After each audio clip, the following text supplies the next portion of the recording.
अच्छा, तो first lecture में हमने ऑर्गेनिक केमिस्ट्री पढ़ी थी कि ऑर्गेनिक केमिस्ट्री क्या होती है, स्टडी ऑफ हाइड्रोकार्बन्स और उसके डेरिवेट्स, उसको हम क्या बोलते हैं, ऑर्गेनिक केमिस्ट्री। और उसमें हम हाइड्रोकार्बन्स यानी कि कार्बन और हाइड्रोजन की स्टडी करते हैं। और वाइटल फोर्स थ्योरी भी हमने एक्सप्लेन की थी। आज हम पढ़ेंगे कि हम उसकी क्लासिफिकेशन कैसे करते हैं। ठीक है, अब देखें, कुछ बातें हैं जो आपको जहन में रखनी है। वो कौन? प्रीफिक्स आपको चाहिए। ठीक है, प्रीफिक्स अगर नहीं आएंगे तो आगे आपको नॉमेनक्लेचर जब पढ़ेंगे तो उसमें काफ़ी सारी मुश्किल हो सकती है। तो जब कार्बन सिंगल होता है तो हम उसको बोलते हैं मिथ। ठीक है, मिथ, METH। एन इन या मिथाइल, ये आप लास्ट में चीज़ें समझेंगे, पहले आप ये सिंपल समझें। ठीक है, तो उसके बाद इथ देखें तो दो कार्बन, जब कार्बन कार्बन दो कार्बन होंगे तो हम उसको क्या बोलेंगे, इथ। ठीक है, तीन कार्बन हो गए किसी भी कंपाउंड में तो हम उसको बोलते हैं प्रोप। प्रोपेन, प्रोपीन, प्रोपाइल ये हम बाद में पढ़ेंगे, या पहले ये बात समझे। प्रोप 3 और ब्यूट 4। ठीक है, पेंट 5, हेक्स 6। हेक्स के बाद हेप होता है, मैंने यहाँ पर लिख लिया हेप्टेन, हेप्टीन, हेप्टाइल। ठीक है, तो 7 कार्बन। उसी तरह से ऑक्ट 8, नॉन 9, डेक 10। ठीक है, अच्छा, दूसरी बात जो याद रखने वाली है वो ये कि कार्बन कार्बन के साथ हमेशा 3 बॉन्ड बनाता है। कोई पूछे कि क्यों, इसका रीज़न क्या है? द रीज़न इज़ दैट कि जब कार्बन कार्बन के साथ, क्योंकि उसकी वैलेंसी तो 4 होती है, तो जब कार्बन कार्बन के साथ 4 बॉन्ड बनाता है तो उसमें इलेक्ट्रॉन रिपल्जन होती है। ठीक है, तो चौथा ये एक बॉन्ड, ये दूसरा, तीसरा, ये चौथा, इनका 3 हाइड्रोजन के साथ और एक कार्बन कार्बन के साथ, ये 4 बॉन्ड। इसी तरीके से ये कार्बन कार्बन का बॉन्ड 1 2 3 4, तो इसके ये चार इसकी वैलेंसी पूरी हो गई। अच्छा, इसको हम कैसे लिखेंगे? C2H6, यानी कि 2 कार्बन और 6 हाइड्रोजन, ये इजी है।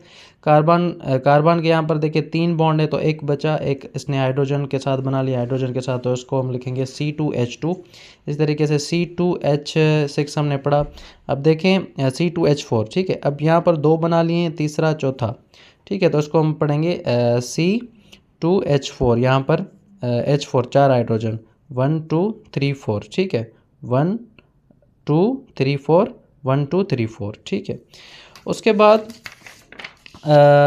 क्लासिफिकेशन को अब हम देखते हैं। पहले प्रीफिक्स की हमने बात की, तो ऑर्गेनिक कंपाउंड्स आर, जब हमको क्लासिफाई करेंगे तो organic compounds are divided into 2 categories. तो वो 2 कैटेगरीज में क्या होते हैं, डिवाइड होते हैं। सबसे पहले ओपन चेन, जिनको हम क्या बोलते हैं, a cyclic. A means without. ठीक है, ए साइक्लिक कंपाउंड। दूसरे होते हैं क्लोज चेन, जिनको हम क्या बोलते हैं, साइक्लिक कंपाउंड्स। ठीक है, अच्छा, ओपन चेन, इसको हम ओपन चेन क्यों बोलते हैं, या a cyclic compounds, not join and carbon with each other, यानी कि कार्बन कार्बन एक दूसरे के साथ एंड में जुड़े नहीं होंगे। कैसे जुड़े नहीं होंगे? सपोज़ करें, ये देखें कि अगर कार्बन है तो जब ये इस तरीके से कार्बन कार्बन, तो ये पूरी एक साइकिल बन गई ना, तो इस तरीके से नहीं होंगे, ये बिल्कुल ही स्ट्रेट होंगे। ठीक है, तो ओपन चेन। अच्छा, फर्दर जो ओपन चेन है वो डिवाइडेड 2 पार्ट्स में, एक तो स्ट्रेट है और ब्रांच है, लेकिन साइक्लिक नहीं है। ठीक है, एंड में आपको कार्बन नहीं मिलेंगे, हाइड्रोजन ही मिलेंगे। ठीक है, not join and carbon with each other is called open chain और एसाइक्लिक। फर्दर ये 2 में है, स्ट्रेट और ब्रांच। स्ट्रेट का नाम हम उसको अलग देंगे और ब्रांच को हम अलग देते हैं।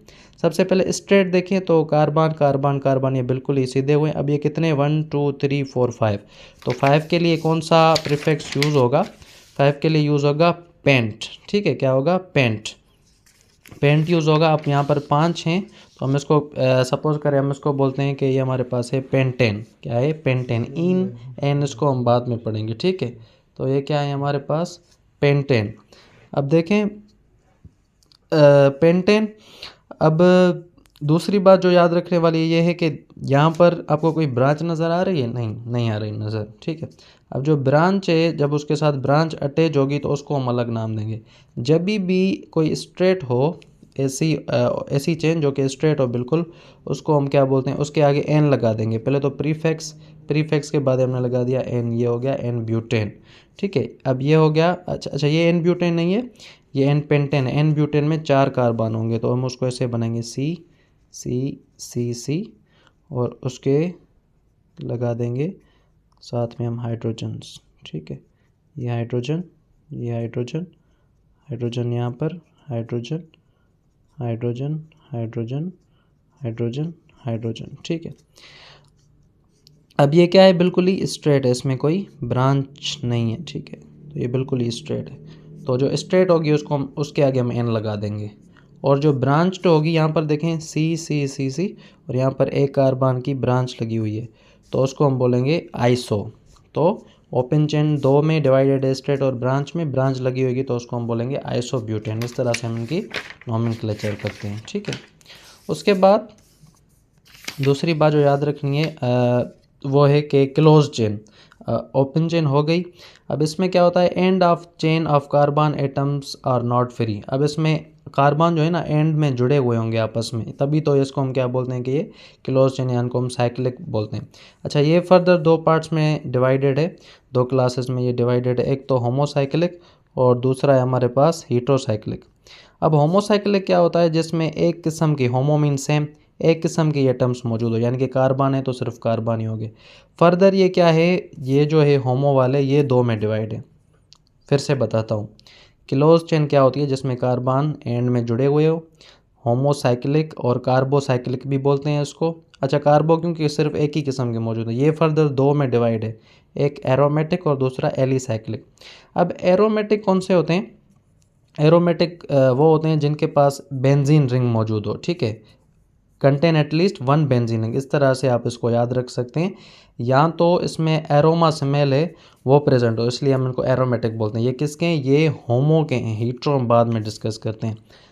अब देखें कैसे, हमें पता है साइंस में भी आपने पढ़ा होगा बचपन में कि जो बेंजीन होती है उसमें 6 कार्बन होते हैं और कार्बन हाइड्रोजन के साथ बॉन्ड बनाता है, ये हमने ऑलरेडी फर्स्ट लेक्चर में पढ़ा था। तो जिसके पास सिंपली बेंजीन रिंग हो उनको हम एरोमेटिक बोलते हैं, होते वो होमोसाइकिल, यानी कि होमोसाइक्लिक हो और एरोमेटिक हो तो वो कौन से होंगे, जिनके पास बेंजीन रिंग प्रेजेंट हो, और उनको हम बेंजीनोइड कंपाउंड्स भी बोलते हैं, ठीक है।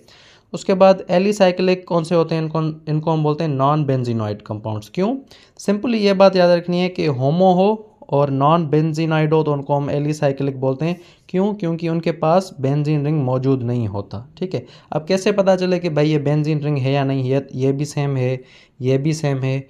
तो एक बात जो कि बहुत इंपॉर्टेंट है वो ये है कि इसमें एक डबल बॉन्ड होता है, तो एक सिंगल फिर डबल फिर सिंगल, ठीक है।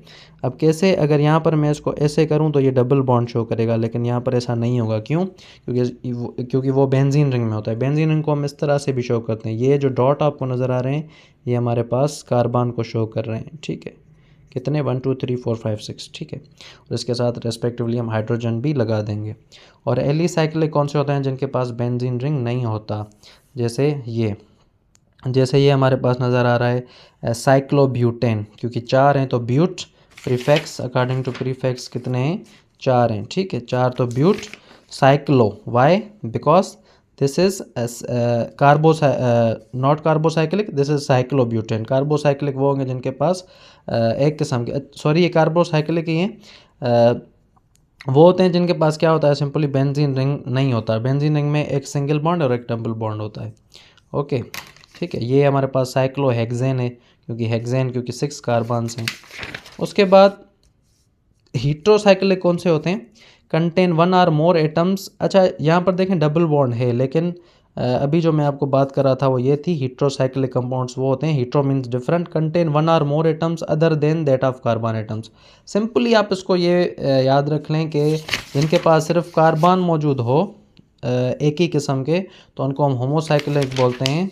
और जिनके पास दूसरे हों रिंग्स में, जैसे यहाँ पर नाइट्रोजन आपको नज़र आ रहा है रिंग में, यहाँ पर सल्फ़र है, थायोफिन हो गया, और ये पायरेडीन है, इसको हम बोलते हैं पायरेडीन, ठीक है। तो पायरेडीन के पास नाइट्रोजन होता है। जब आप यहाँ पर देखें यहाँ पर सिर्फ आपको कार्बन मिलेंगे, तो ये इसमें इनका की डिफरेंस है, ठीक है। उसके बाद classification on the basis of structure की बेसिस पर भी हम इसकी क्लासिफिकेशन करते हैं। ये बात लास्ट वाली बहुत इंपॉर्टेंट है, ये आपको नॉमेनक्लेचर में बहुत काम आएगी, ठीक है। तो ओपन चेन हमने पढ़ा था, तो ओपन चेन को हम बॉन्डिंग से देखते हैं। तो सेचूरेटेड और अनसेचूरेटेड उनको फर्दर डिवाइड करते हैं। तो सेचूरेटेड वो होते हैं जब कार्बन कार्बन का सिंगल बॉन्ड होता है। अच्छा, अब बात आती है जो मैं आपको बोल रहा था कि अल्केन, एन और एन वाली, या ये अल्काइल वगैरह जो हम नॉमेनक्लेचर करते हैं आगे, तो हमें ये मुश्किल होती है इनमें, वो हम किस तरह से करें, कैसे पता चले। तो याद रखें, जब भी कार्बन कार्बन के साथ सिंगल बॉन्ड बनाता है तो एन लगाते हैं, ठीक है, जैसे अल्केन, ठीक है। और जब भी डबल बॉन्ड बनाएगा, और ये unsaturated double bond triple bond हम इसको अनसेचुरेटेड में देखते हैं और सेचुरेटेड कार्बन कार्बन के साथ। लेकिन ये अगर बात समझ में नहीं आ रही, कोई बात नहीं, ये आप समझे कि जब कार्बन कार्बन के साथ सिंगल बॉन्ड बनाता है तो उसको हम बोलते हैं अल्केन, ठीक है। और जब डबल बॉन्ड बनाता है तो उनको हम बोलते हैं अल्कीन, और जब ट्रिपल बॉन्ड होता है कार्बन कार्बन का तो उनको हम बोलते हैं अल्काइन। इस तरीके से हम इनकी नॉमेनक्लेचर करते हैं। तो कार्बन कार्बन का सिंगल बॉन्ड तो वो बन गया अल्केन, डबल बॉन्ड तो अल्कीन, और ट्रिपल बॉन्ड तो अल्काइन, ठीक है। इस तरह से हम क्लासिफिकेशन करते हैं ऑर्गेनिक कंपाउंड्स की।